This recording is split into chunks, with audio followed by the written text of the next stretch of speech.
The 6 years of World War II saw air power come of age.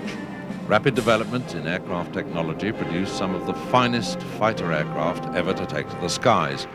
By the end of the war, the jet age had begun. Aerial combat techniques were formed and refined, and the duels in the sky that took place created many legends. The idea that control of the skies was the only way to win a battle and ultimately a war was proved beyond any doubt.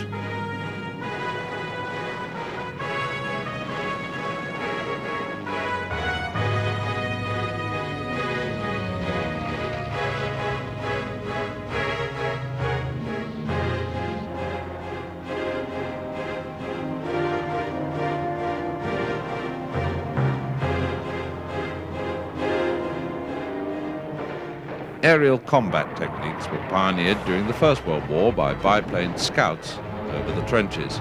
It was during this period that the concept of air supremacy was born.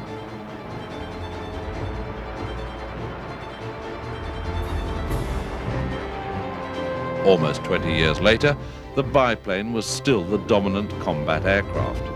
In the mid-1930s, the Royal Air Force frontline fighter was the Gloucester Gladiator. However, the Germans have been developing monoplane fighters, and the most advanced of these was the Messerschmitt 109. With devastating performance and outstanding maneuverability, the 109 first saw combat during the Spanish Civil War, when right-wing military officers, with the support from Nazi Germany, rose up against the socialist government.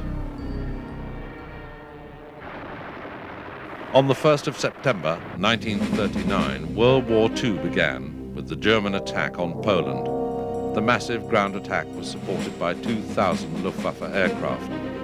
As the heavy bombers and dive bombers attacked key targets, the fighter pilots of the Luftwaffe, who had gained valuable combat experience in the Spanish Civil War, all but destroyed the Polish Air Force with no threat to their ground troops from the skies. 26 days later, Poland was defeated, occupied by both German troops and their allies, the Russians in the east. So began the German blitzing on the rest of mainland Europe. The following few months saw the invasion of the Netherlands and Belgium and the domination of the Luftwaffe in the skies over Europe. Finally, France was defeated. Only the Channel now lay between the might of the German forces and the conquest of Britain. Britain's fighter defence was spearheaded by the legendary Supermarine Spitfire and Hawker Hurricane.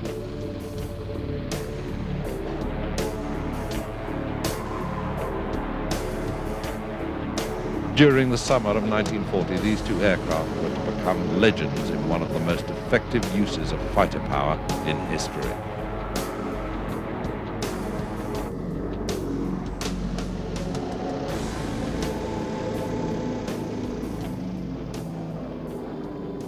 Hitler was now planning his invasion of Britain.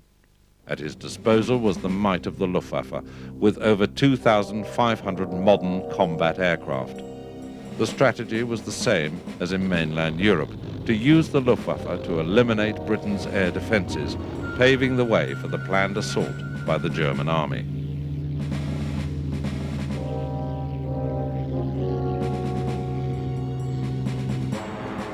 Wave after wave of German bombers, escorted by Messerschmitt 109s and 110s, swarmed over the Channel and began attacking shipping in order to test Britain's air defences.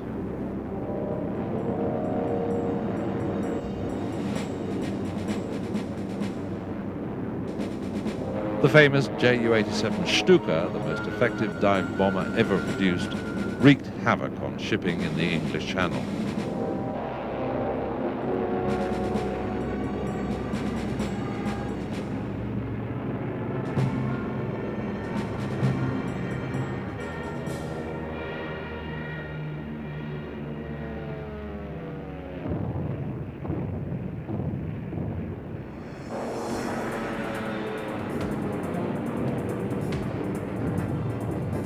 Britain had an elaborate chain of radar stations to warn of incoming attacks, and these were linked to command centres that would guide the British fighters to their targets.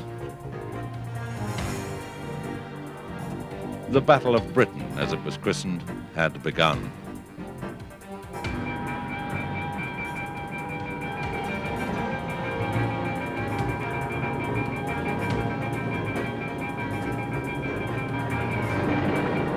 The Luftwaffe had an overwhelming numerical superiority over the RAF, whose fighter command could only muster 36 squadrons of Hurricanes and Spitfires. Soon, their pilots were being scrambled several times a day to engage the Luftwaffe in furious air battles.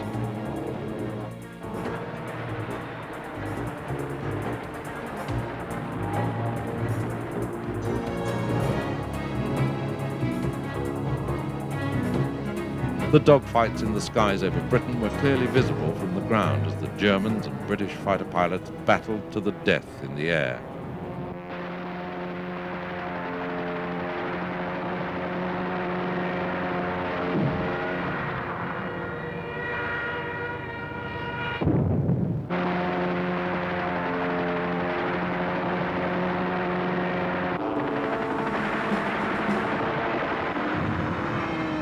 Both sides suffered heavy losses and were stretched to breaking point.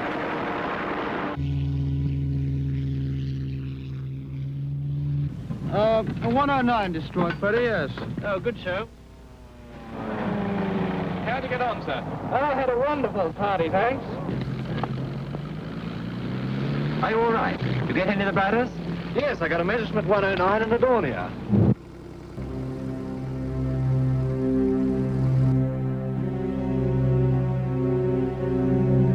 Towards the end of August, the Luftwaffe stepped up their attacks and mounted a round-the-clock offensive to exhaust the RAF.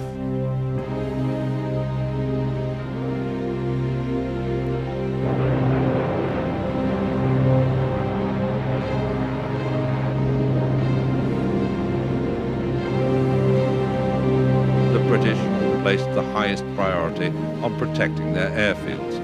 The fighters were told to concentrate on attacking the German bombers and avoid unnecessary dogfights.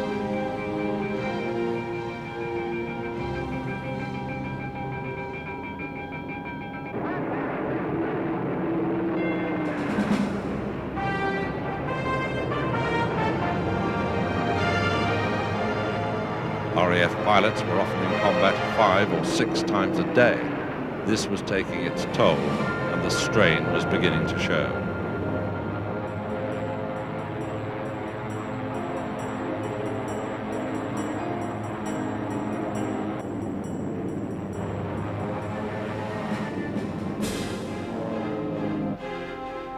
Although the Luftwaffe was suffering heavy losses, their attacks were having an effect. An enormous amount of damage had been done to the airfields.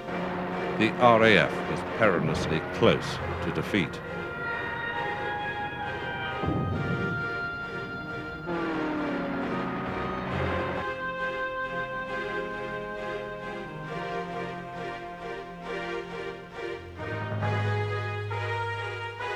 But despite their exhaustion, British pilots remained defiant as they took an increasing toll of German bombers.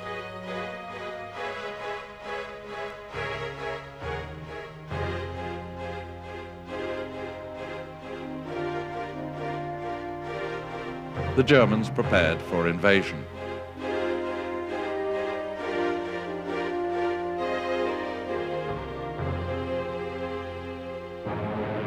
The raids continued as time and again the British fighter pilots were scrambled to meet the incoming German bombers both by day and by night.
September the 7th, radar reports began to come in of massive German bomber formations. All of Britain knew that invasion was imminent. It looked as if this was to be the day. Winston Churchill declared, "We shall fight on the beaches, we shall fight on the landing grounds, we shall fight in the fields and the streets, we shall fight in the hills, we shall never surrender."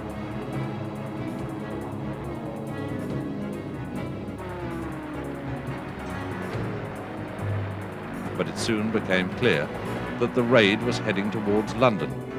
Damage and civilian casualties were severe. However, the vital airfields remained relatively untouched. The Germans had committed a fatal tactical error. By switching the attacks to London, Hitler had expected that Britain would attempt to reach a peaceful settlement. But the RAF had been given much-needed time to regroup. A week later, it was able to inflict massive damage on the incoming Luftwaffe bombers. Hitler postponed the invasion until further notice. The Battle of Britain had been won. In its darkest hour, Britain had survived. Just a few hundred pilots and their support crews, along with the radar and control systems operators, had held the mighty Luftwaffe at bay. British air power had prevented the German invasion. Winston Churchill summed up the debt owed by the nation to her aircrew. Never, in the field of human conflict, was so much owed by so many to so few. Hitler now turned his attention to the Soviet Union, former allies of the Germans. In June 1941, a massive blitzkrieg offensive, codenamed Operation Barbarossa, was launched across a front from the Baltic to the Black Sea.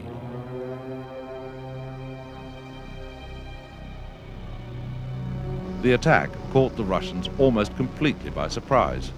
Over 1,200 Soviet aircraft were lost on the first day alone. The powerful Me-109s tore through the Soviet air defenses and cleared the skies for the German armies to rapidly advance across the Western Soviet Union.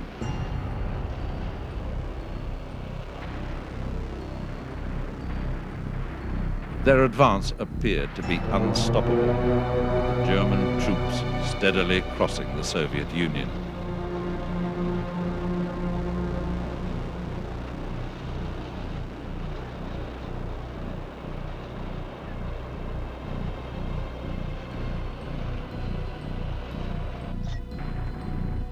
The Soviet Polikarpov aircraft were outdated and proved to be no match for the Messerschmitt 109s.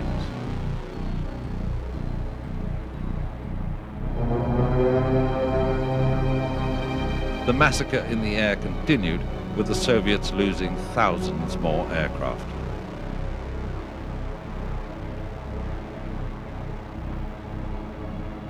The Luftwaffe pilots in their 109s and Focke-Wulf 190s dominated the skies over the Soviet Union. Defeat seemed inevitable.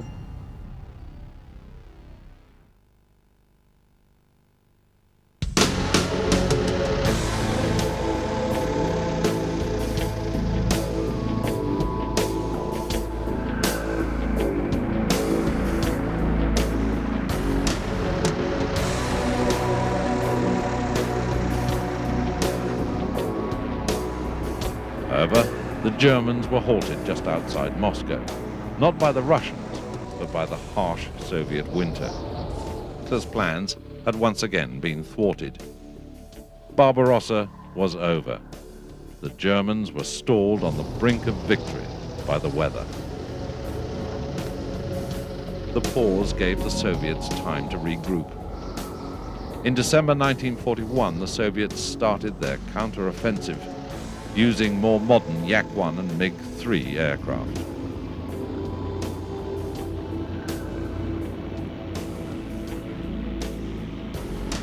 Slowly, the Germans were pushed back, and the battle for the Soviet Union entered a new phase. In July 1943, the Germans started a major offensive on the central area of the Eastern Front in order to break the deadlock that had occurred. The Soviets had a large presence around Kursk, and as the Germans attacked, the largest air battles in history took place. The more modern Soviet Yaks and Lavochkins were augmented by fighters sent from the United States. These included the Bell P-39 Airacobra. Now the Soviets had aircraft that were the equal of the German 109s and Focke-Wulf 190s. The tough, reliable Soviet machines, flown by extremely capable and aggressive Soviet pilots, turned the tide in the skies over the Eastern Front. The Luftwaffe lost more than 900 aircraft. The Soviet pilots were spurred on by the enormous casualties that had been taking place on the ground and in the air. Their attacks on the Germans were ferocious.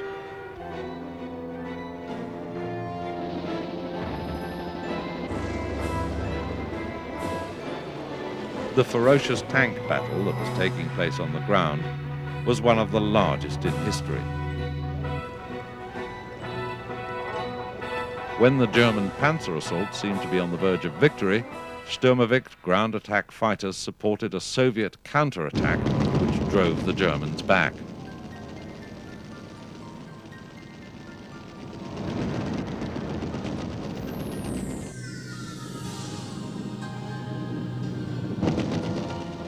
German tanks and transport vehicles were decimated as the Soviets pressed eastwards.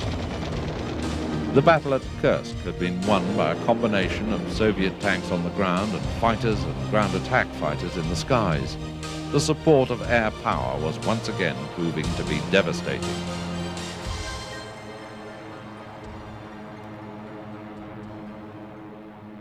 The United States Air Force began arriving in England in the summer of 1943. Their strategy was to launch large daylight raids on strategic targets over occupied Europe and into Germany itself. Early raids, such as the ball-bearing works at Schweinfurt and Regensburg, where over 120 aircraft were lost in 2 raids, saw heavy losses to the bombers, even though the heavily defended aircraft were thought to be well enough protected.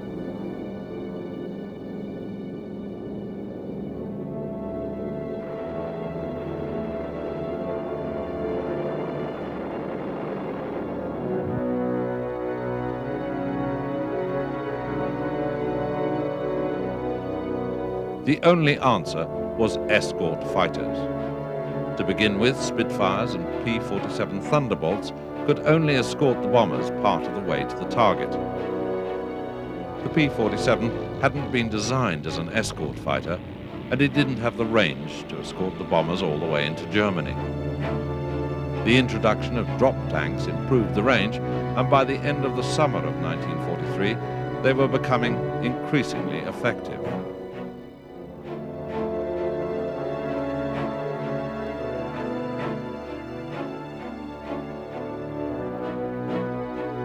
The unusual twin-boom design of the Lockheed P-38 Lightning earned it the nickname the Fork-tailed Devil. It proved to be an enormously capable bomber escort with enough range to carry it into the heart of Europe. But the best known and most decisive long-range escort fighter was the legendary P-51 Mustang.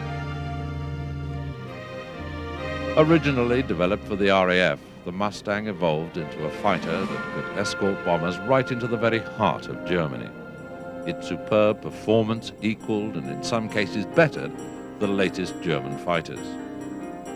When a return attack was launched on Schweinfurt, fighters escorted the bombers during the entire raid and only 11 aircraft were lost.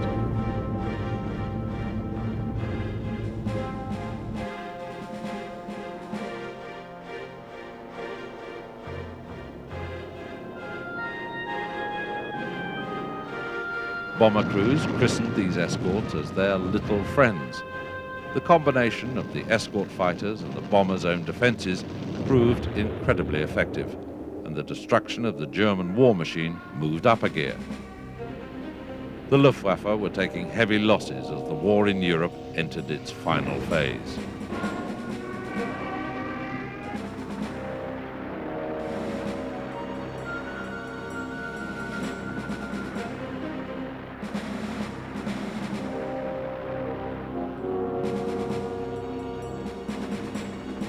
With the Allied fighters rapidly clearing the skies of Luftwaffe fighters, the bombers became increasingly effective over their targets. The duels in the skies had captured the public's imagination around the world, and many high-scoring fighter aces were paraded in public to boost morale. Among these were Adolf Galland, who eventually scored 104 victories.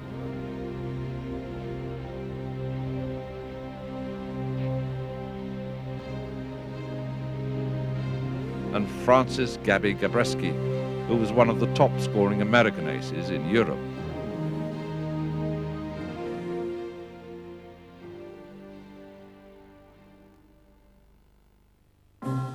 The Allies returned to France during the Normandy landings in 1944 had the support of over 12,000 aircraft. The fighters roamed the skies, engaging any German fighter opposition, while the bombers and fighter bombers attacked key strategic targets. This left the troops on the ground free from the threat of attack from the air. As the Allies broke out at Normandy and began the liberation of Europe, the Luftwaffe were forced back to defend their homeland.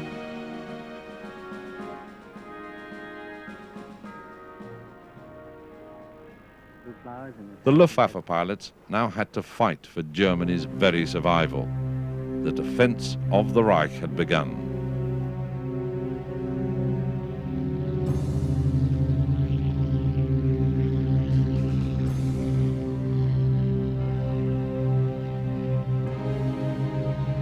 The German pilots fought using their traditional skill. German pilots, unlike their Allied counterparts, didn't have a limited tour of duty. Instead, they flew continuously with only death or injury to end their tour. The latest developments of the 109 and 190 were joined by the jet-powered Messerschmitt 262 as well as the rocket-powered ME 163.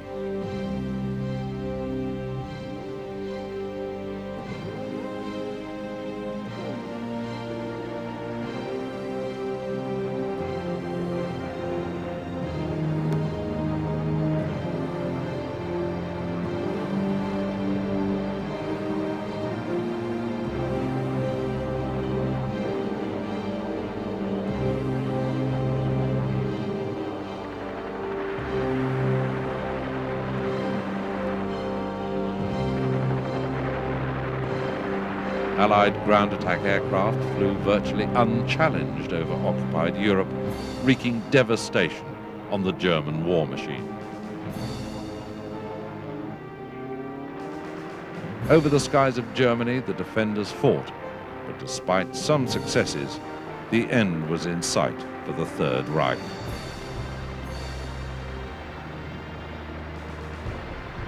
Final defeat came in May 1945. The once mighty Luftwaffe had been defeated.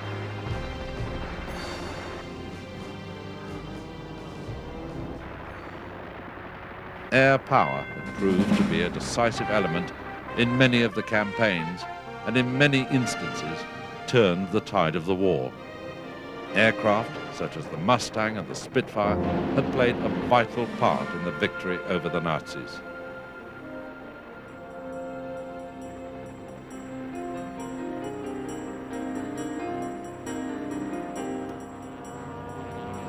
Then, as today, the aircraft technology and the skill of the pilots remain the key to winning the fight for the skies.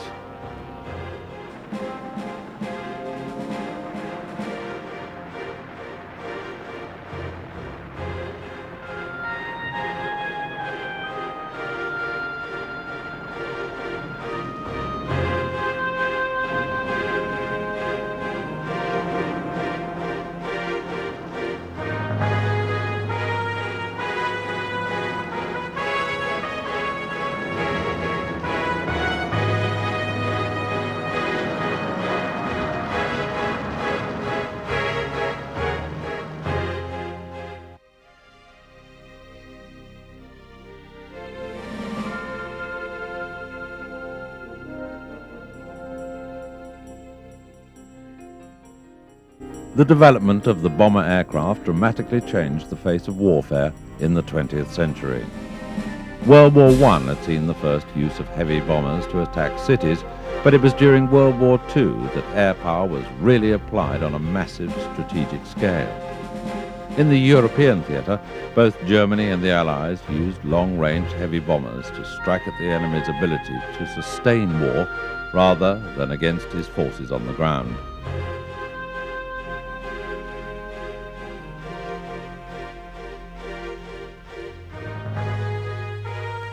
The main thrust of this effort involved striking at military and industrial targets. The bomber also struck at cities in both Britain and Germany on an awful scale. As an instrument of terror, the bomber was unrivaled.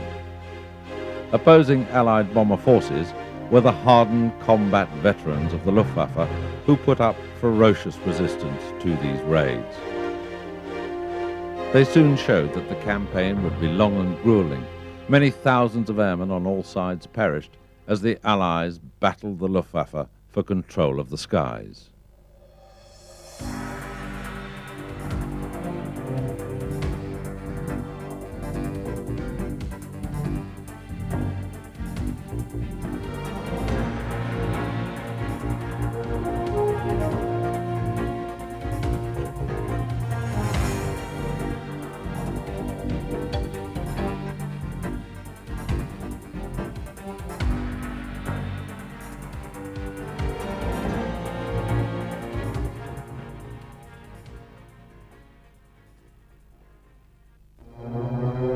At the start of World War II, in September 1939, Britain's standard light bomber was the Bristol Blenheim. It flew the first RAF daylight bombing raid against Germany on the 4th of September 1939, but it was an outdated aircraft, and subsequent attacks by Blenheims proved to be very costly. RAF bombers of the time were only lightly armed, and worse still, they flew unescorted without any fighter protection. They were shot out of the skies by the defending German Messerschmitt fighters and anti-aircraft guns. The decision was soon taken to switch bombing attacks to night operations, but it was the Germans who would be the first to make good use of night operations. On the night of the 7th of September 1940, the German night bomber offensive against Britain, known as the Blitz, began. Various German bombers like the Heinkel HE-111 and the Junkers Ju-88s pounded the dock area of East London. The German High Command believed that repeated heavy attacks on London would cause the British to surrender. For more than 50 consecutive nights, the raids inflicted major civilian damage and casualties on cities in England such as London and Coventry.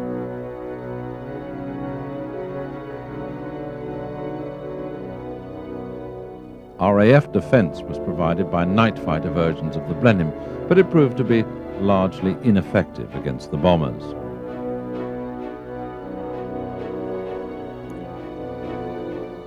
The German bombers continued their ferocious onslaught. Night after night in cities across England, civilians would sit in their air raid shelters. Often they would emerge the next morning to find their homes or businesses destroyed. The Germans expected the effects on the British public to be overwhelming, so that pressure from them would cause the government to surrender. But the raids seemed to harden the resolve of the British public, and the strategy failed. The attacks continued for the rest of the year. At the end of 1940, a particularly heavy incendiary raid inflicted grievous damage on the historic buildings of London.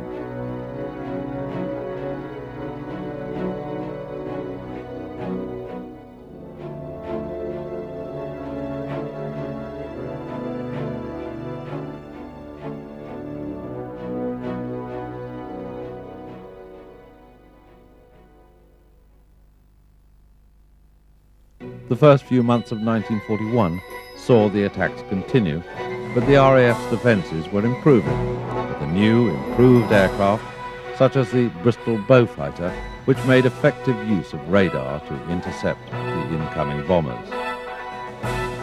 The RAF were finally able to strike back and it was becoming obvious to the Germans that the morale of the British public was not wavering. By May 1941, the Germans were planning their assault on Russia, and the bulk of their bomber forces were removed from Western Europe to support that attack. The Blitz was finally over. Despite causing massive amounts of damage, the large-scale bombing had not affected the course of the war. The resilience of the British had won through. But in return, the RAF too was hitting targets in Germany. A trio of heavily armed four-engine bombers, the Stirling, Halifax and Lancaster, were carrying the war back to the German people.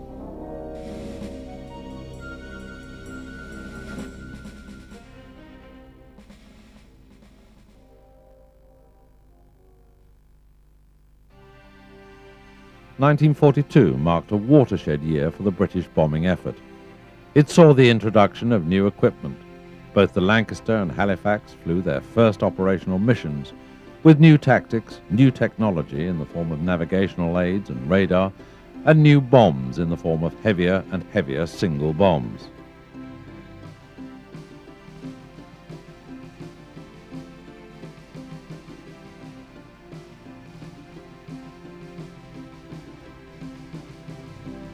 The night of May the 30th, 31st, 1942 saw the first 1,000-bomber raid in the history of air warfare, when the RAF hit Cologne in Germany. Essen was hit 2 nights later, followed by Bremen on the night of the 25th and 26th of June 1942. In spite of the loss of a total of around 120 bombers, these 3 raids caused significant damage and, more importantly, provided a tremendous boost in the morale for the beleaguered British people.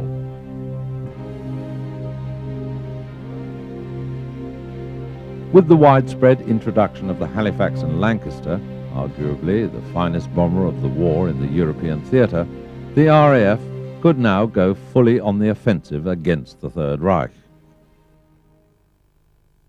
One of the best known and most innovative bomber raids of World War II was the famous Dam Busters raid. The attack, named Operation Chastise, was designed to destroy a number of dams on the River Rhine. These contained hydroelectric power stations that supplied power to German industry in the Ruhr. It was felt a traditional attack wouldn't be able to cause enough damage to fracture the dams, so a new weapon had to be found. A British scientist, Barnes Wallis, had come up with a plan for a bomb, christened Upkeep, that would bounce along the surface of the water until it hit its target. This would call for a daring low-level attack by Lancaster bombers flying at extremely low level along the Rhine. On the 16th of May 1943, 19 Lancasters from 617 Squadron set off on the raid led by Wing Commander Guy Gibson.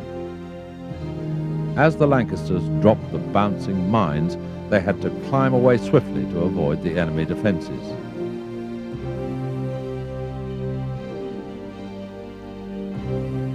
The raid was a success.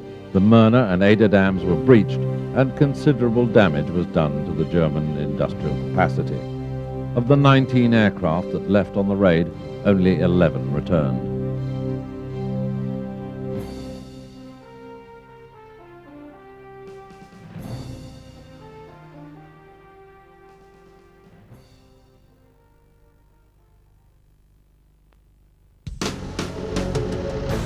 When America entered the war after Pearl Harbor, it was quickly decided the U.S. Army Air Force would play a full part in the bomber effort against Germany.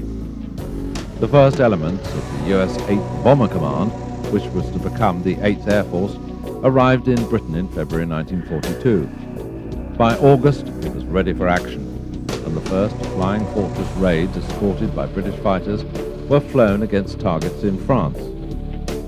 These continued for the remainder of 1942, with the B-17 being joined in October by another heavy bomber type, the B-24 Liberator. The first American strike against Germany took place on the 27th of January 1943, when the port of Wilhelmshaven was attacked.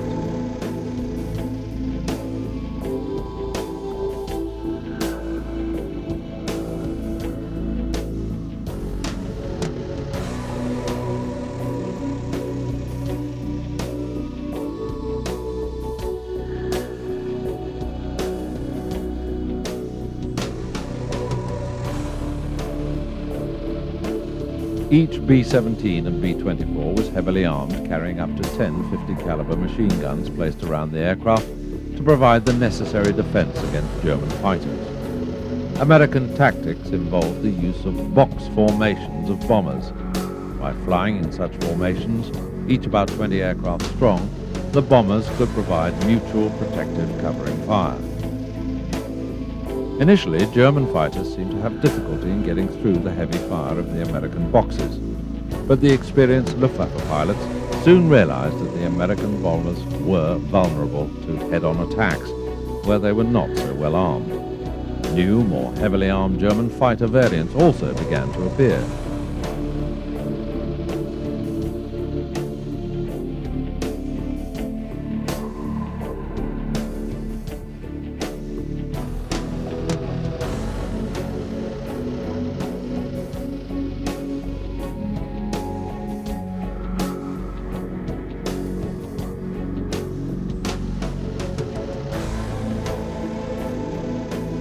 In August 1943, US bombers began flying deep into Germany.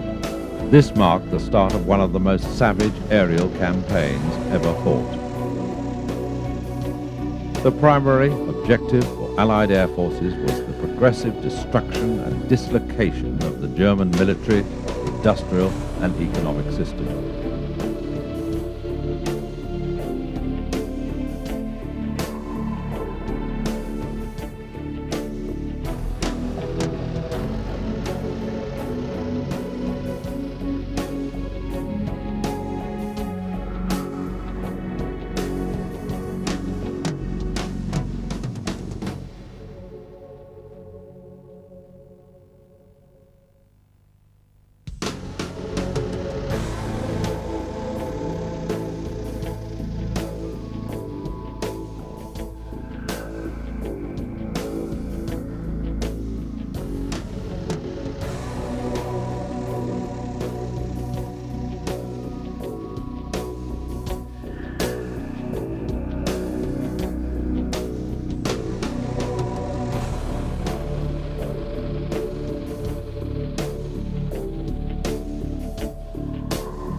Large, long-distance daylight raids were repeatedly mounted on key targets, but the early American attacks suffered crippling losses. The first of these involved 2 raids against the ball bearing factories at Schweinfurt in August and October 1943. A total of 120 B-17s were lost and a similar number badly damaged. Many of these targets were well beyond the range of escorting Spitfire and P-47 fighters. After they were forced to turn back, formations of 200 bombers and more were subject to continuous German fighter attack on the way to the target and on the return leg home.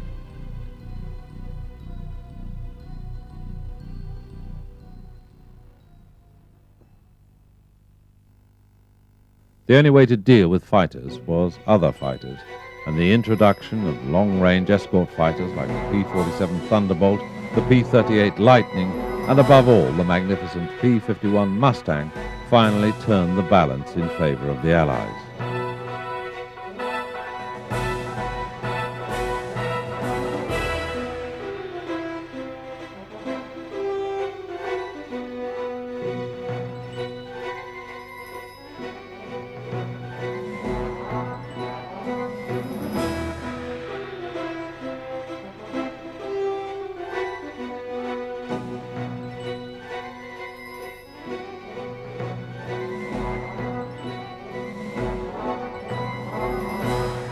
Dubbed the Little Friends, these fighters finally had sufficient range to escort the bombers for the entire length of the mission. The Luftwaffe's main aim was to shoot down the bombers or disrupt their flight so that they dropped their warload early.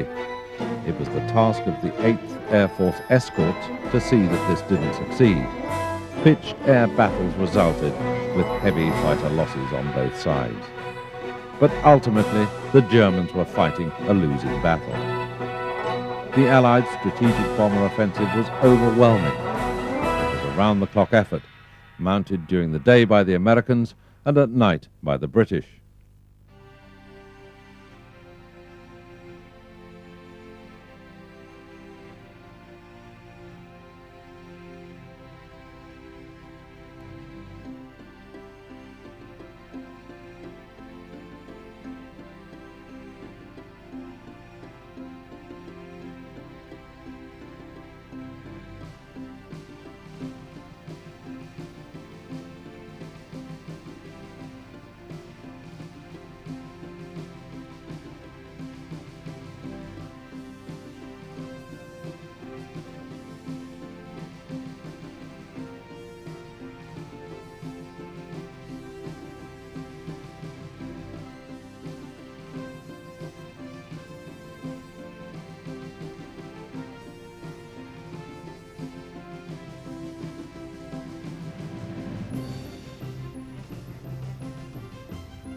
In spite of the heavy losses, fighters, bombers and precious aircrew were quickly replaced. The Allied war machine was moving into a higher gear.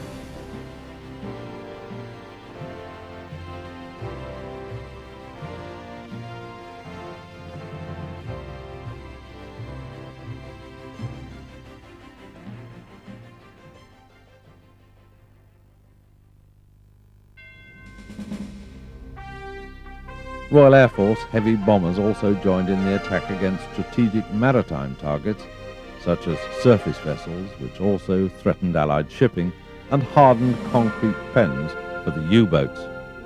In May 1944, RAF Lancaster heavy bombers attacked the German battleship Tirpitz. They used a new type of superweapon, a 12,000-pound bomb known as Tall Boy. After 2 failed attempts due to smoke screens being lit by the Germans, the 3rd attempt resulted in the sinking of the battleship.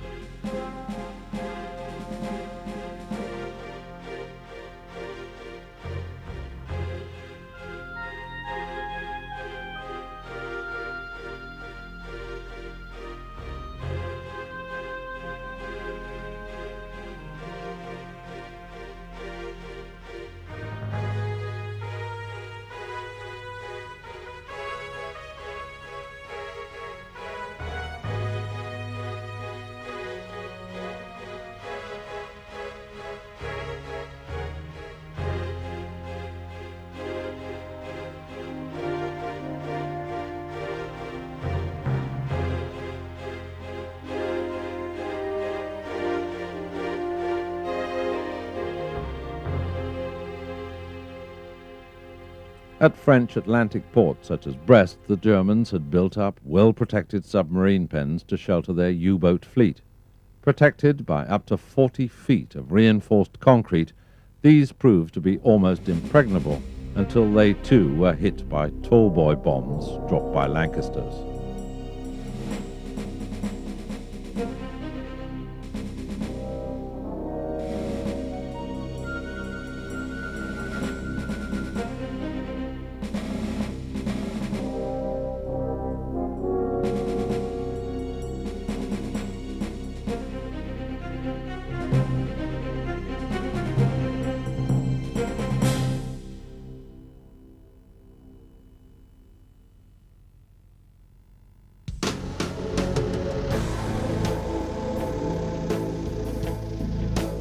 It was to be a bomber that would hasten the end of World War II, the mighty Boeing B-29 Superfortress.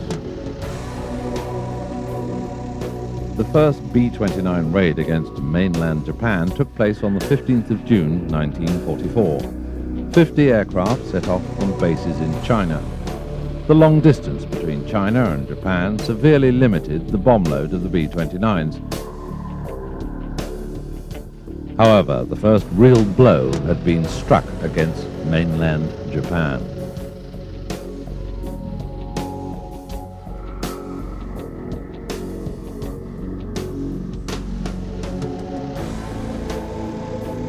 The breakthrough occurred when the Marianas Islands were captured in mid-1944 and bases were set up on the islands.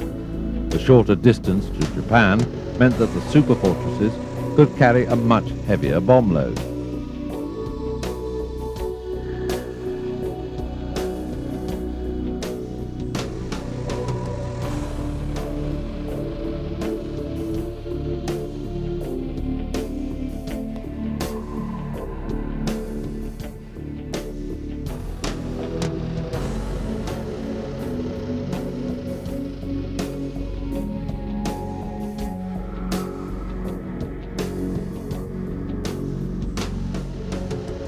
On the 9th of March 1945, Tokyo was hit for the first time since the courageous Doolittle raid by carrier-borne B-25s in 1942.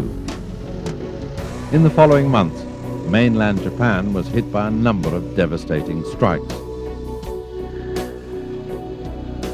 Tokyo itself was severely damaged in these fire raids.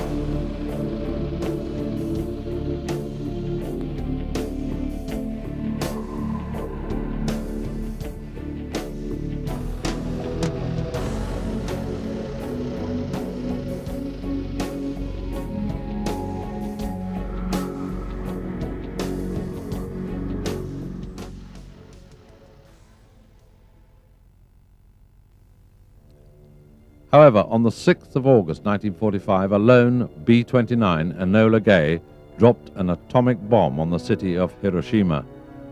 100,000 people were killed instantly, and the city was destroyed. The nuclear age had begun.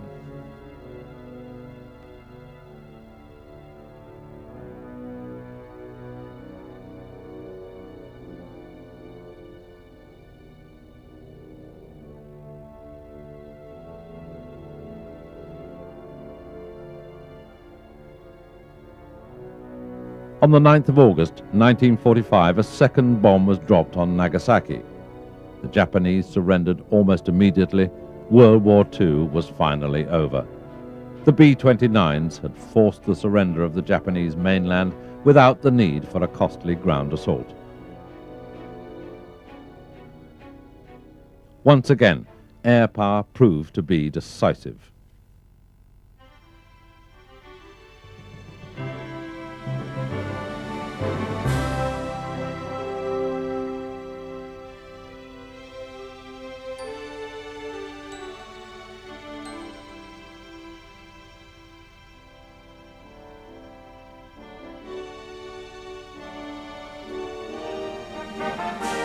By the end of the war, the strategic bomber offensive had turned Germany into the most heavily bombed country on earth.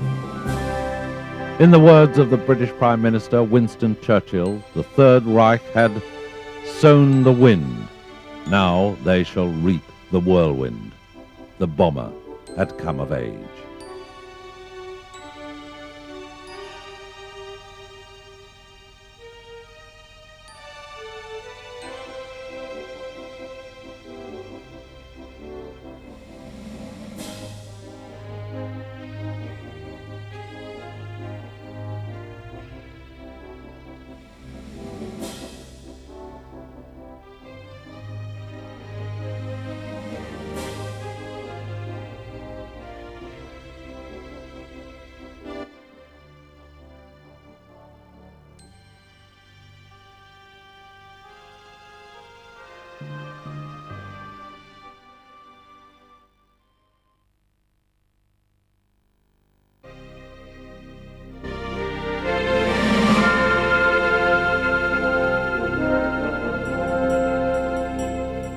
During World War II, naval air power played a key role in fighting in the Atlantic and the Pacific.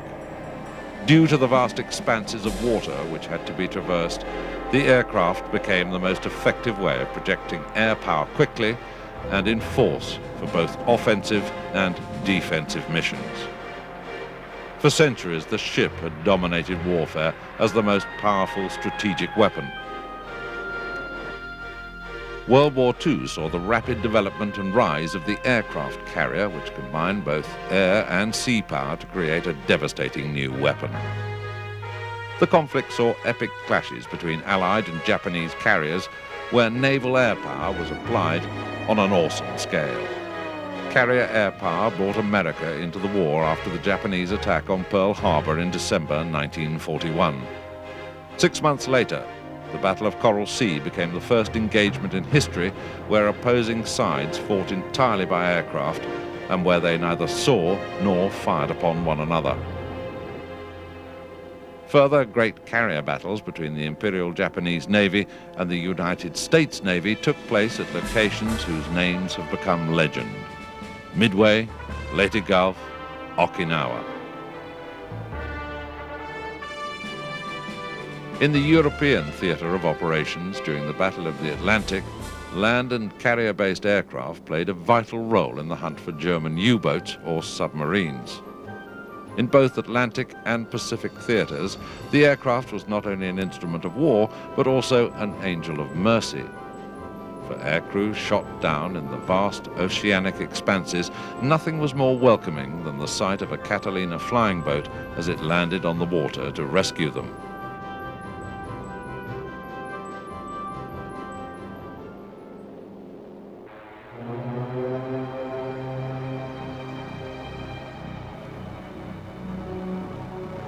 The first major use of naval air power in World War II came with the Japanese attack on the US naval base at Pearl Harbor on Hawaii in December 1941. Japanese plans for expansion into the Pacific would inevitably lead to war with the United States. It was recognized that once awoken, the giant of the American industrial and military machine would be impossible to defeat.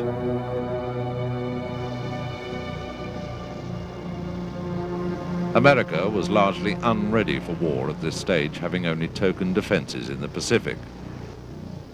For Japan, it was vital she struck at the US at once. Only the US Navy could prevent a Japanese assault on the East Indies, and so even while Japanese and American diplomats were meeting to avert war in late 1941, a powerful Japanese naval task force set sail to attack the US Pacific Fleet at Pearl Harbor. And for this task, 6 attack carriers of the Imperial Japanese Navy formed the strike force, supported by 2 battleships and 3 cruisers. At 0600 on the morning of December the 7th, 1941, the first wave of the Japanese airstrike was launched. 180 Japanese aircraft took off from their carriers. Most were Val and Kate bombers, which were escorted by 40 of Japan's most formidable fighter, the Mitsubishi Zero. 75 minutes later, a second similar wave was launched and headed off towards the American base.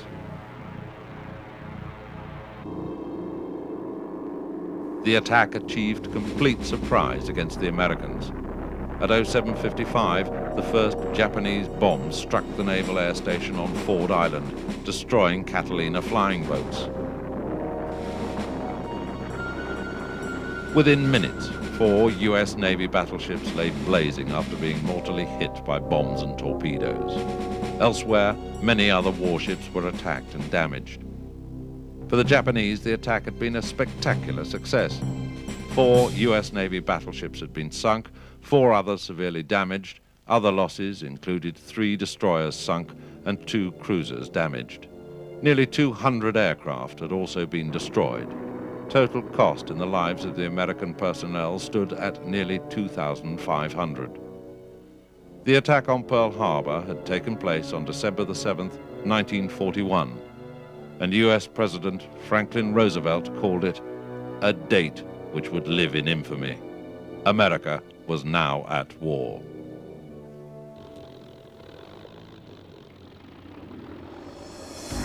Following the attack on Pearl Harbor, Japanese forces advanced relentlessly through the Pacific.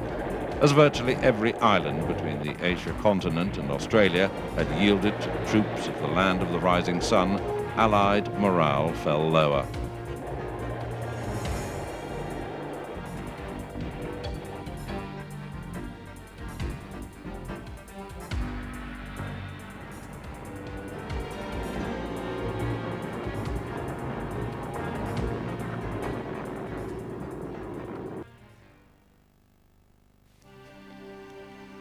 In April 1942, it fell upon Lieutenant Colonel James Doolittle of the U.S. Army Air Force to stage an operation which would bring some relief amid 4 months of unremitting bad news. What Doolittle proposed was brave in the extreme. He planned to bomb Tokyo using 16 B-25 Mitchell bombers. Normally based on land, they would fly off the deck of the carrier Hornet on a one-way mission across 1,000 miles of enemy territory. The 16 bombers were launched on the 18th of April and headed off for Tokyo. They caused little significant damage, and all aircraft were lost after crash landing in China. However, the effect of the raid on the morale of the American people was enormous.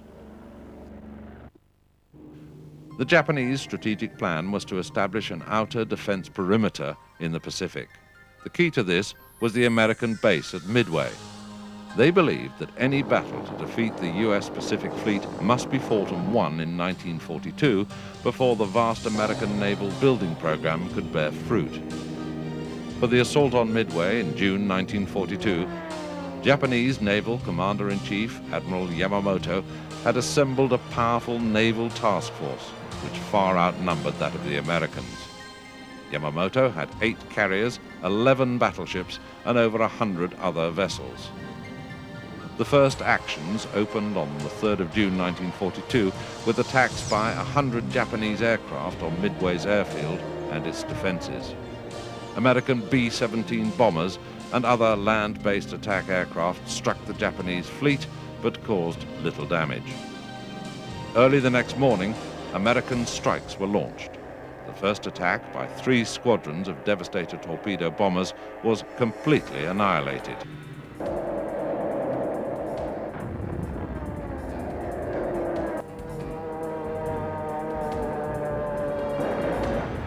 A later attack by Dauntless dive bombers fared better. They hit and heavily damaged 3 Japanese carriers. These later sank. Both sides attacked and counterattacked.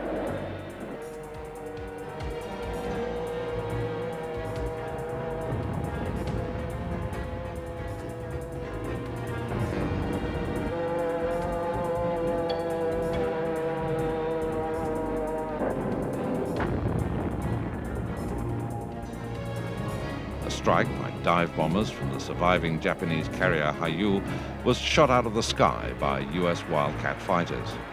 But 5 of the 18 Japanese aircraft managed to get through and heavily damaged the carrier Yorktown, which blew up and sank 3 days later. Ironically, Hayu herself also succumbed.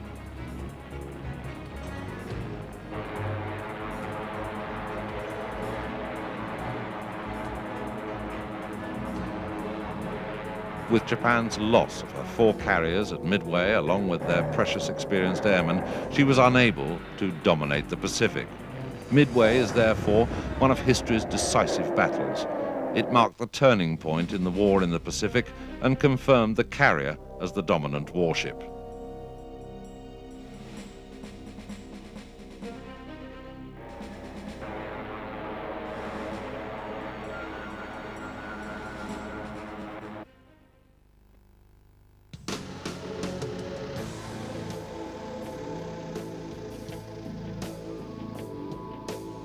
The Allied war effort in Europe in terms of vital supplies of fuel, arms, food and raw materials was sustained by shipping across the cold, unwelcoming waters of the Atlantic Ocean.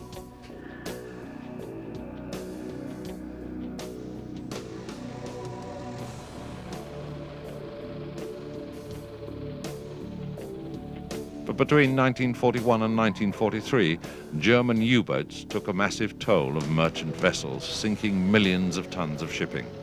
This huge loss threatened to cut off Britain, which stood alone in Europe against the Nazis. In many ways, all that stood between defeat and Britain's ability to continue war against Germany was the effort to destroy the U-boats.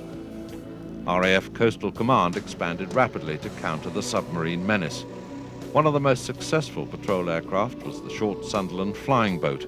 It was very heavily armed and was known as the Flying Porcupine.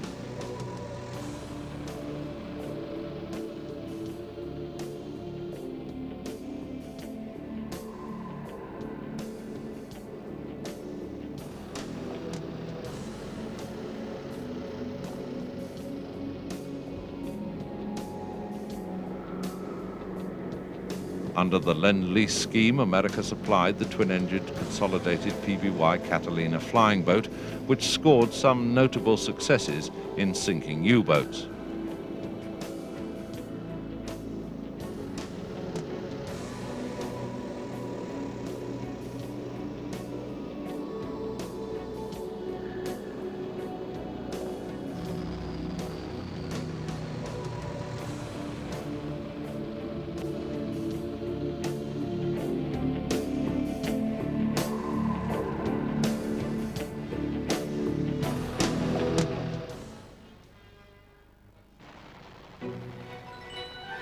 Special strike wings were formed, equipped with the twin-engine Bristol Beaufighter and Mosquito strike aircraft.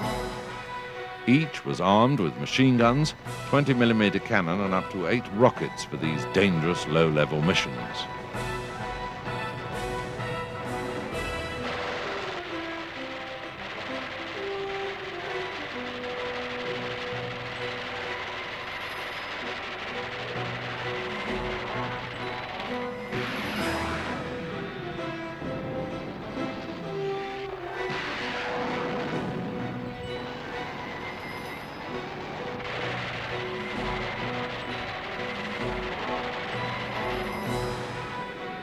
Prior to the arrival of long-range patrol aircraft, a gap had existed in the mid-Atlantic Ocean where U-boats could roam at will amongst the helpless convoys. The introduction of very long-range aircraft, such as the Catalina and the consolidated B-24 Liberator, enabled this gap to be closed. The U-boat threat was greatly diminished, and the German submarines went from being the hunter to the hunted.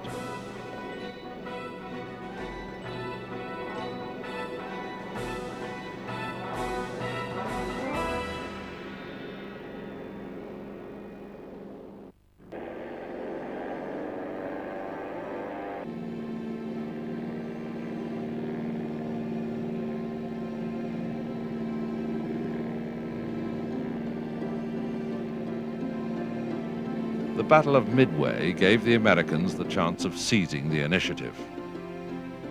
As US forces went on the offensive, they captured and secured successive island chains in the Pacific. The series of campaigns set a pattern known as island hopping. The successful assault of one island or chain of islands provided a secure base from which operations could be launched to invade the next chain.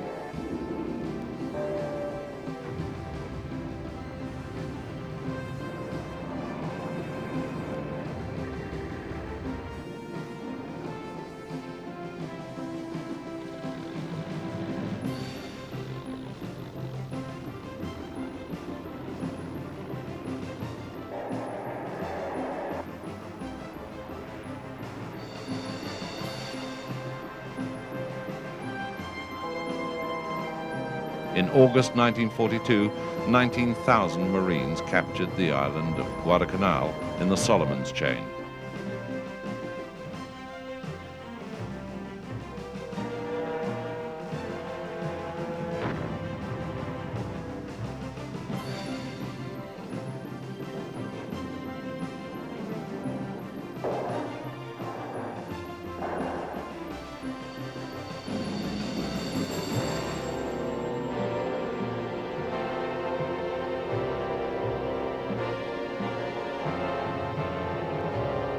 The next step in the offensive was the capture of the Gilbert, Marshall, Carolines and Marianas Island chains.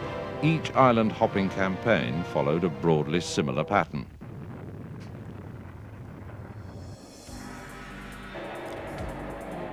Prior to the amphibious assault, US naval aircraft would soften up Japanese defenses on an island with intense airstrikes. These were backed up by massive naval bombardments from the US Navy warships.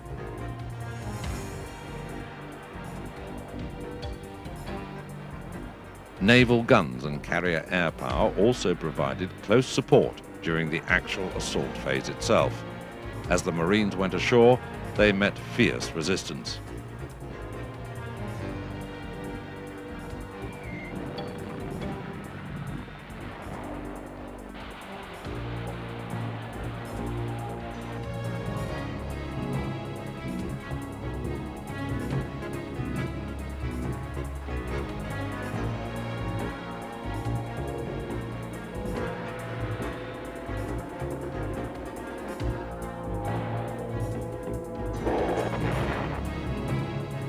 Each island was defended fanatically by the well-dug-in Japanese. Both sides suffered huge casualties. Air power was the key to the operation. Once an island had been taken, the construction brigade, known as the Seabees, immediately set about building an airstrip, if one didn't exist. Within days, they could have an airstrip ready for operations.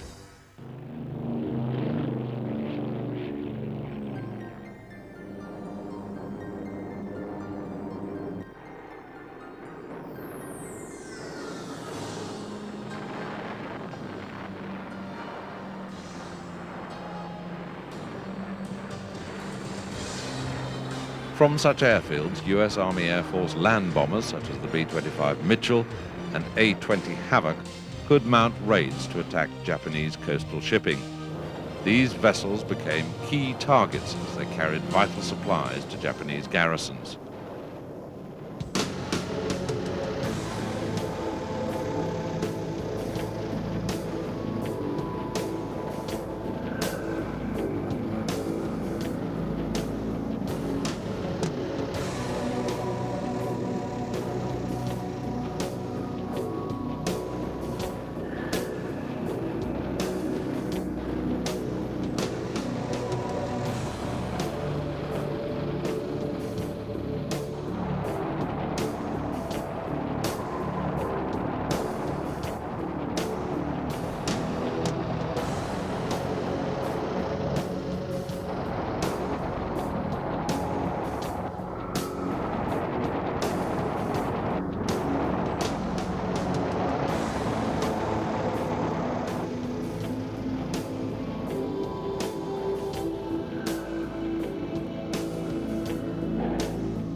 US forces continued their offensive to recapture the islands with a thrust into the southwest Pacific.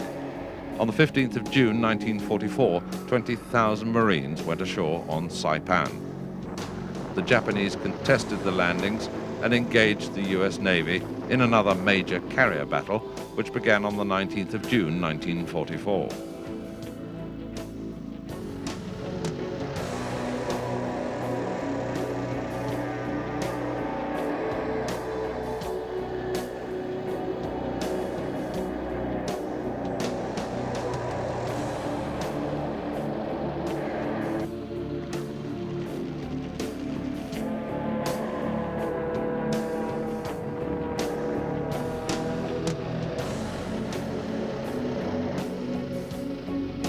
Massive Japanese strikes by carrier attack aircraft were beaten back by US Navy Hellcat and Corsair fighters. And when the US Navy warplanes struck, they demolished the Imperial Japanese Navy.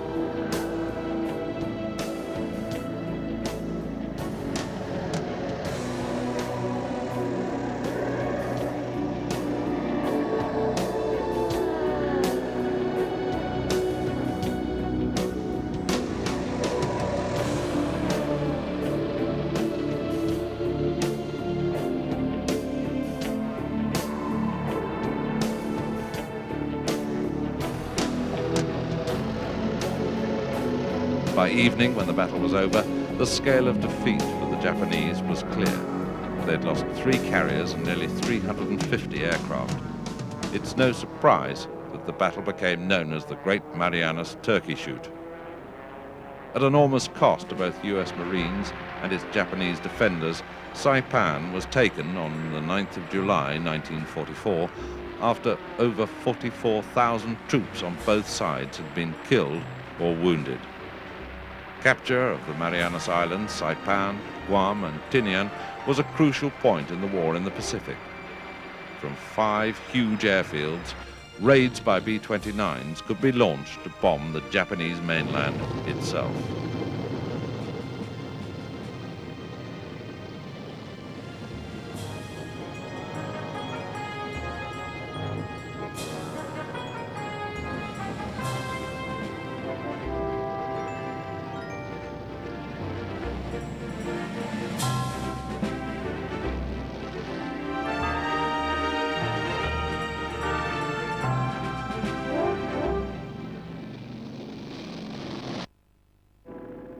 In mid-October 1944, the Japanese introduced a new weapon, the suicide or kamikaze bomber.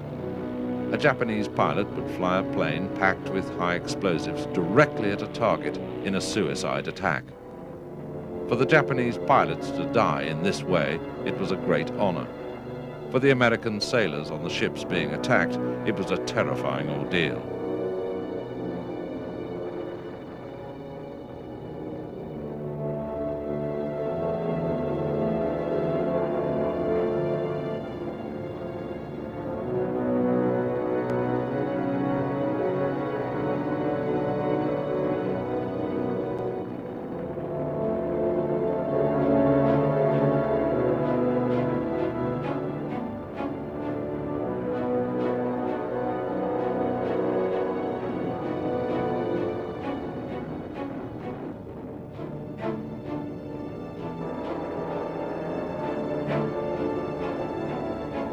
It was, in fact, a desperate last attempt to turn the tide of the war. The tactic had some successes, but defeat was inevitable for the Japanese. Capture of the Marianas Islands allowed the B-29s to bomb Japan, but along their route lay the island of Iwo Jima, only 800 miles south of Tokyo. The ambitious assault on the island of Iwo Jima on the 19th of February 1945 saw the landing of 4,000 Marines.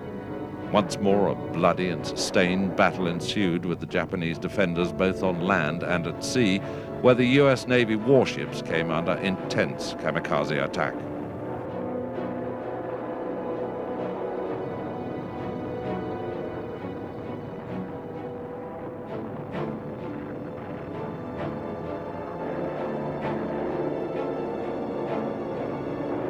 Capture of Iwo Jima would provide a useful base for fighters to escort the B-29 bombers into the heart of Japan.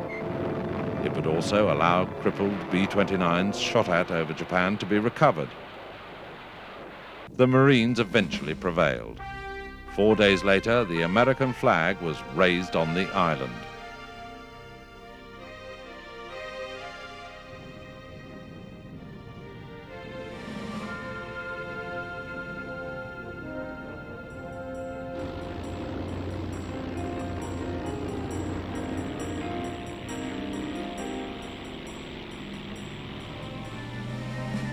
With the benefit of escort fighters, the B-29s literally burned and blasted the heart out of Japan.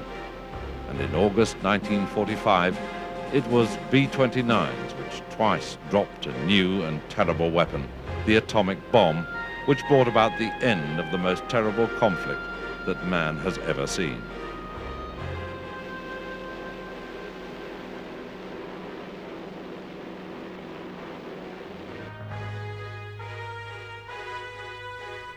The aircraft carrier and the air power it could project into a battle had been the decisive element in a long and bloody campaign in the Pacific.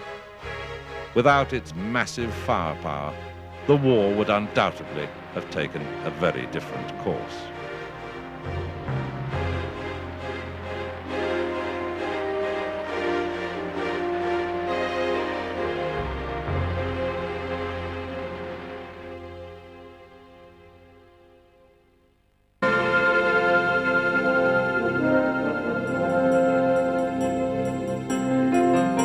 War II demonstrated that ground attacks by fighter-bomber aircraft could deal a knockout blow to the enemy. Strategic attacks on their supply lines, transportation system, heavy industries and airfields seriously damaged their ability to wage war. As a prelude to attack by troops on the ground, these missions were vital. The pilots that flew these missions faced a barrage of anti-aircraft fire as they flew in at low level to attack their targets. The results were devastating.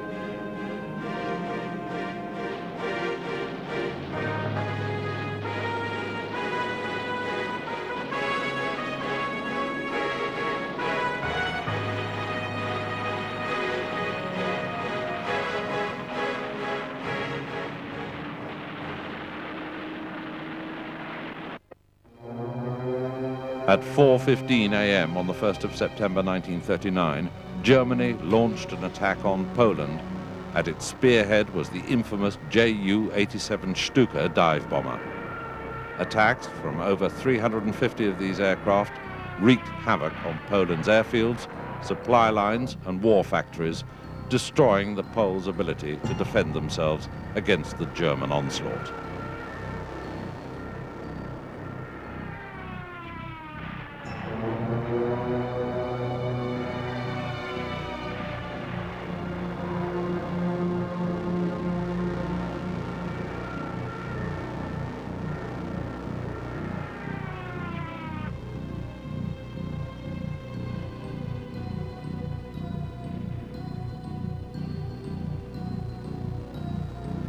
The Stuka would start its attack from a high altitude.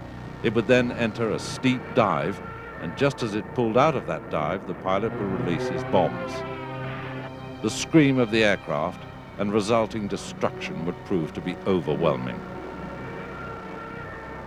The tactic of the destruction of supply lines and airfields from the air in tandem with a massive, fast-moving land assault was known as blitzkrieg. It would be the Germans' key tactic in the forthcoming conquest of Europe. Without adequate air support and resupply of munitions and troops, Polish resistance crumbled, and on the 28th of September, Poland was defeated. World War II had begun with an overwhelming demonstration of the power of air-to-ground strategic attacks.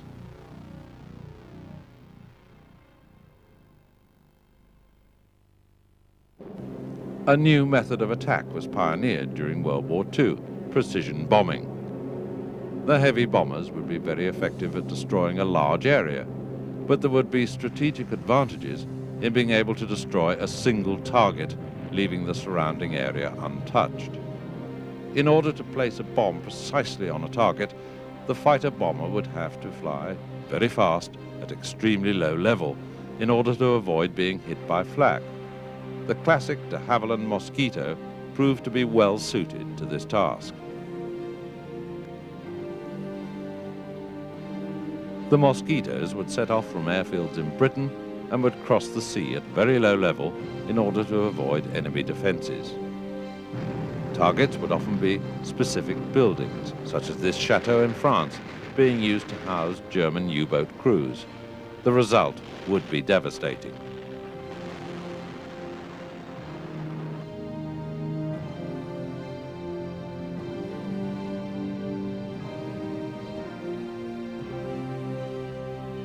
This is a low-level attack on another chateau being used to house German SS troops.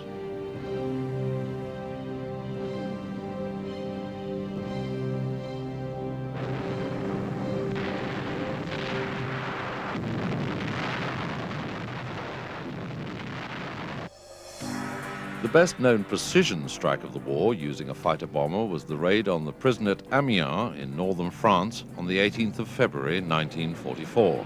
Over 100 French patriots were there being held waiting for execution. The plan was to breach the walls of the prison and then to destroy the area of the prison where the German guards were housed. This daring mission was led by RAF Group Captain Pickard. 2 squadrons of Mosquitoes took off and flew into atrocious weather over the English Channel. Fortunately, over the coast of France, the weather cleared and the attack went ahead.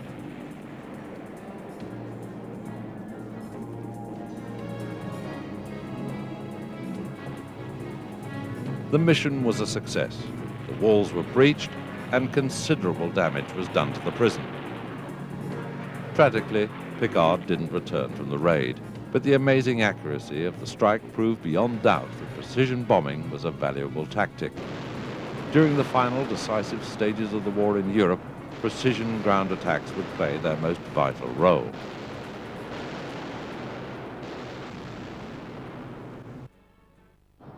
On the 6th of June 1944, the Allies launched their invasion of mainland Europe, christened Operation Overlord. It would be the greatest use of aerial power in history. The Allies had at their disposal some of the finest ground attack aircraft ever produced. The Hawker Typhoon was a tough and hard-hitting fighter bomber, armed with cannons, rockets and bombs. It proved to be one of the most deadly aircraft of the war. It was also joined by a development of the Typhoon called the Tempest.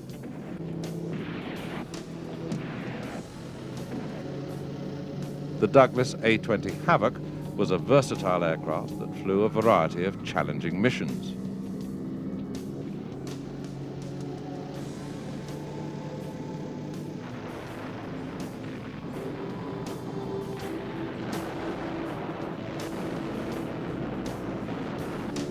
Faster than the Havoc was the Douglas A-26 Invader.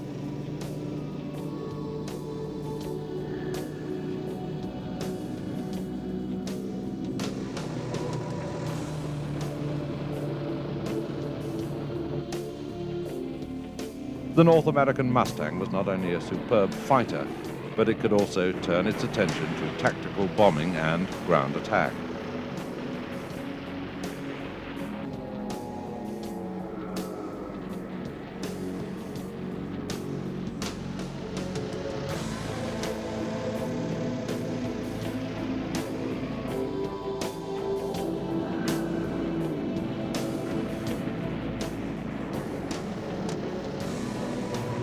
The Martin B-26 Marauder was a medium-altitude light bomber.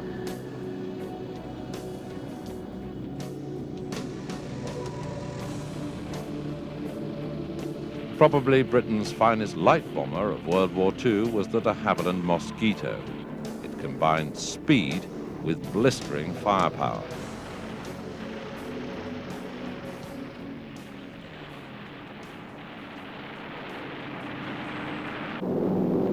Combined with these aircraft were the Allied heavy bombers.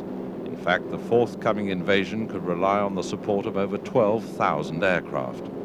The scene was set for the greatest use of aerial power in history.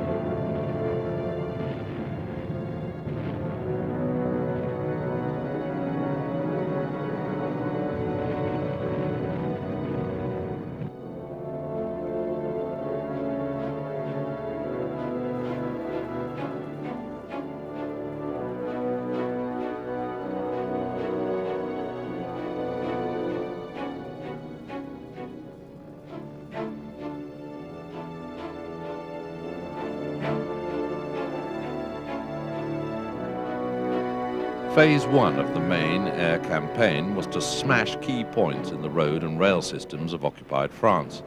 This would effectively seal off the German troops already in the landing area. It would also prevent reinforcements from being shipped in once the invasion had started. Train busting, as it was known, became a popular pastime amongst the Allied air crews. Both the road and rail systems were severely disrupted.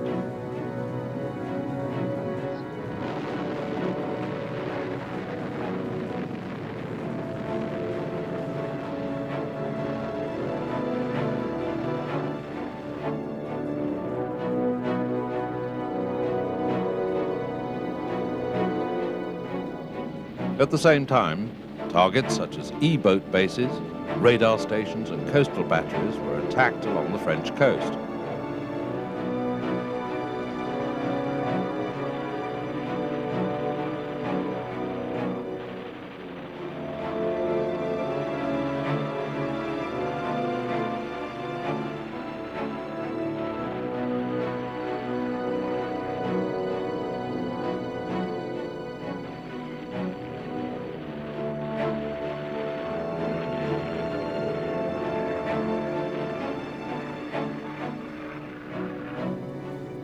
Airfield attacks destroyed masses of German aircraft on the ground.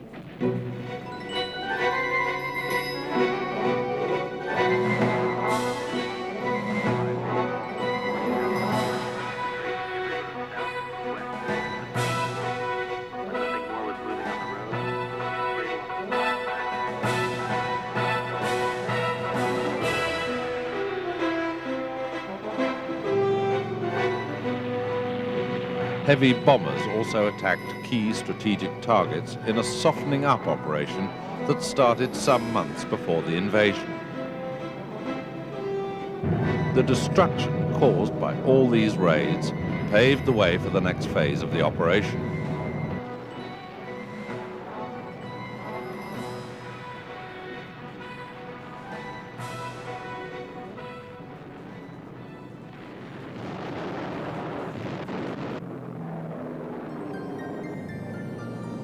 Phase 2 was to establish a beachhead on the landing areas on the French Normandy coast.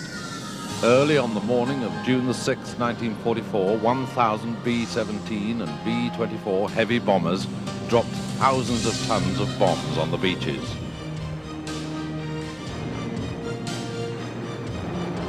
During the briefing for Operation Overlord, General Eisenhower told his troops, "Don't worry about the aircraft overhead, they'll be ours."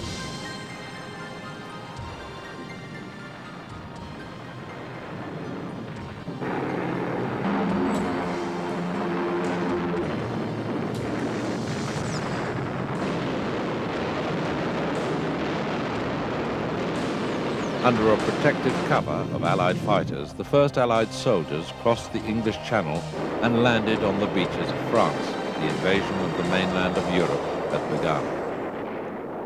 Allied aircraft mounted attacks on German troop positions, forcing them to take cover. Over 15,000 missions were flown on the first day, with a loss of only 100 aircraft.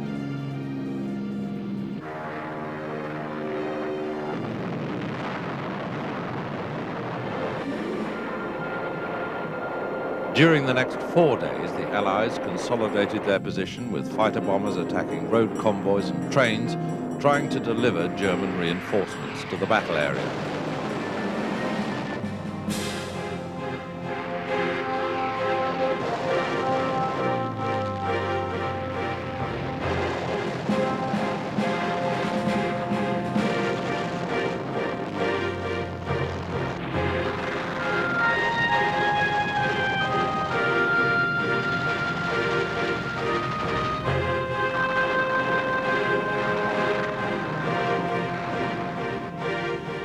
By the 10th of June 1944, the first landing strips on French soil had been built, and the devastating power of the Typhoon was unleashed on the land battle.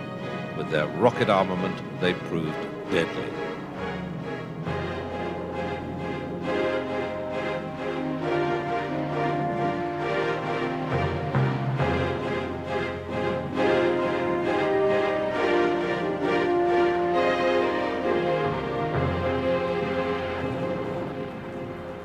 In the following 3 weeks, havocs and marauders destroyed virtually every bridge across the River Seine, north of Paris. As the Germans tried to repair these, the Allied aircraft would come back to undo it all over again. The first stage of the invasion had been a success. Operation Overlord had achieved its objectives. The Allies had a foothold in France and were ready to advance into the heart of Europe.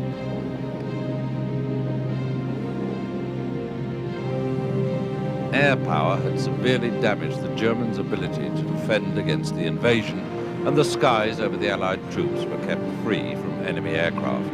The race for the Rhine was about to start.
By the middle of August 1944, British and Canadian troops had encircled the remaining 16 German divisions in France in an area that became known as the Falaise Pocket.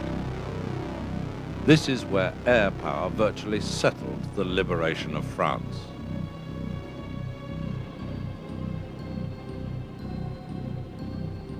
Allied aircraft ran riot over the area, rocketing and strafing the trapped German divisions.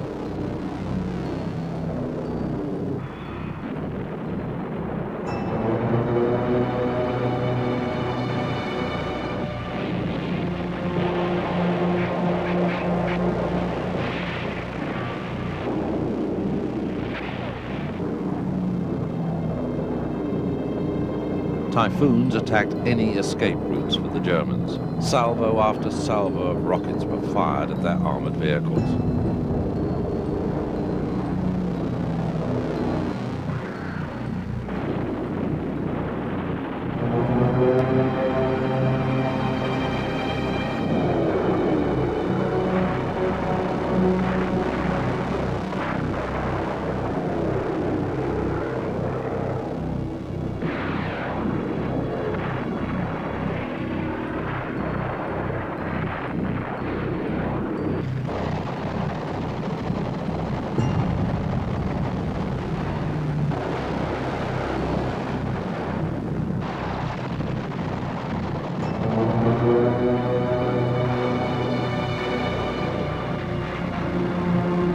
After a week of constant attacks from the air, the bulk of the German 7th Army had been virtually destroyed. The remaining troops were in retreat across France, all the time being attacked by the typhoons by day and mosquitoes by night.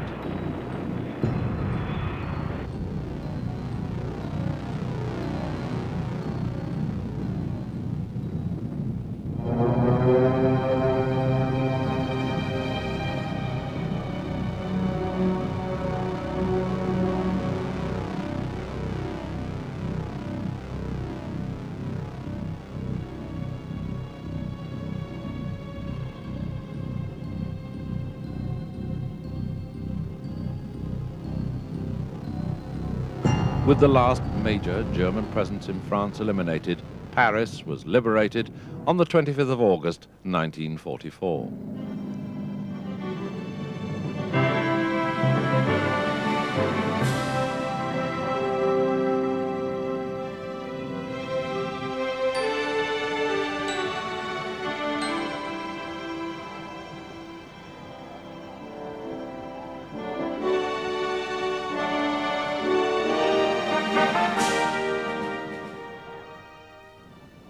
But the German use of air power wasn't over yet. At first light on New Year's Day 1945, the Luftwaffe launched Operation Bodenplatte, using some 800 fighters and fighter bombers.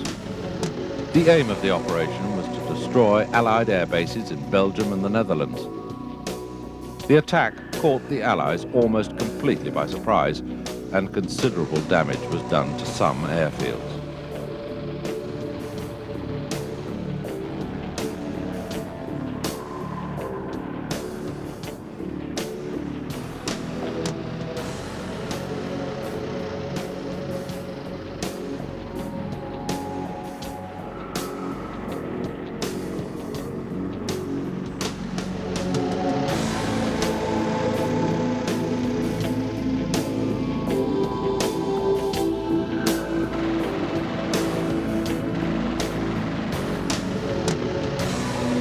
About 500 Allied aircraft were damaged or destroyed, but over 300 Luftwaffe aircraft were also destroyed in the raid, and more importantly, some 230 German airmen were lost. Relatively few Allied aircrews were killed in the attack. The Allies recovered their losses in just a few days, but the Germans could ill afford their losses, and the already devastated Luftwaffe was weakened still further. The attack had failed. Operation Bodenplatte was to be the final German air offensive of the war. With almost no opposition from the Luftwaffe, Allied ground attack aircraft roamed freely over Germany, steadily destroying its infrastructure. Transport links were destroyed, airfields repeatedly attacked the ability of the Reich to defend itself. It was taken apart piece by piece.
In May 1945, the Germans finally surrendered and the war in Europe was over. The Germans, who had used air power so effectively in their early offensives, had been defeated in part due to the very strategies they had employed at the start of the war. During the Allies' offensive on mainland Europe, the ground attack fighter bomber had proved to be a decisive weapon in the eventual victory. The highly mobile, heavily armed attack aircraft had come of age, and its devastating firepower paved the way for the liberation of Europe.